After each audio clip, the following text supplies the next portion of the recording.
বিসমিল্লাহির রহমানির রহিম। আসসালামু আলাইকুম। এসএসসি পরীক্ষা 2026 পরীক্ষার্থীদের জন্য রইল শুভকামনা এবং এই এসএসসি পরীক্ষার্থী গার্ডিয়ানদের জন্য যে আমাদের প্রতি রেগুলার দিনের কার্যক্রম, তৃতীয় দিনের মতো আমাদের কার্যক্রম আজকে চলতেছে। গার্ডিয়ানদের জন্য বসার ব্যবস্থা, ছাউনি, পানি, স্যালাইন এগুলো চলতেছে। ইনশাআল্লাহ আমাদের এই কার্যক্রম পরীক্ষার শেষ দিন পর্যন্ত চলবে এবং এই কার্যক্রম রাকিবুল ইসলাম রাকিব ভাই যে উদ্যোগটা নিয়েছেন, এই উদ্যোগটা আমরা দেখতে পাচ্ছি যে এখানে যারা গার্ডিয়ানরা আসছেন তারা তাকে খুব প্রশংসা ভাসাচ্ছেন যে এরকম ব্যতিক্রমী একটা উদ্যোগ নিয়েছেন।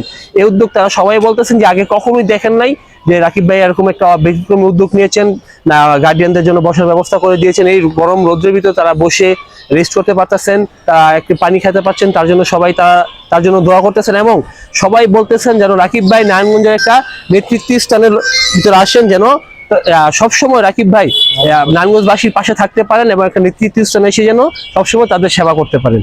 রাকিব ভাইয়ের পক্ষ থেকে আমাদের গার্জিয়ানদের জন্য পানির ব্যবস্থা করেছে, ফ্যানের ব্যবস্থা করেছে এবং আমাদের সবাই গার্জিয়ানদের জন্য যে বসার ব্যবস্থা করেছে এর জন্য আমরা তার কাছে কৃতজ্ঞ। আমাদের এখানে অনেক সুযোগ সুবিধা দেওয়া হয়েছে, স্যালাইন দেওয়া হয়েছে।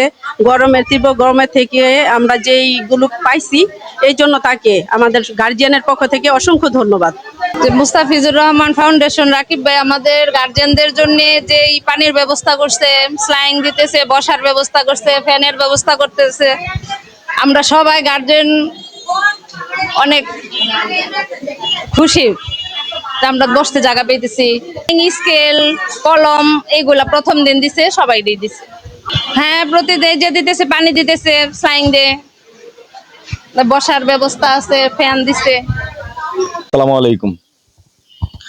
আপনারা জানেন 2026 সালের এসএসসি সমমানের পরীক্ষা অনুষ্ঠিত হয়েছে। সে লক্ষ্যে মুস্তাফিজুর রহমান ফাউন্ডেশনের সম্মানিত চেয়ারম্যান রাকিবুল ইসলাম রাকিব ভাইয়ের তত্ত্বাবধানে আজকে তৃতীয় দিনের মতো পানি এবং খাবার স্যালাইনের ব্যবস্থা করা হয়। সেই সাথে প্রতিদিন শিক্ষার্থীদের সাথে আসা অভিভাবকরা যেন এই তীব্র গরমের মধ্যে কোনো সংকটে পড়তে না হয়, তাই তাদের জন্য ছাউনির ব্যবস্থা করা হয়েছে। সেই সাথে ফ্যানেরও সুব্যবস্থা করা হয়েছে, যাতে করে তারা একটু এই গরমের মধ্যে একটু স্বস্তি পায়।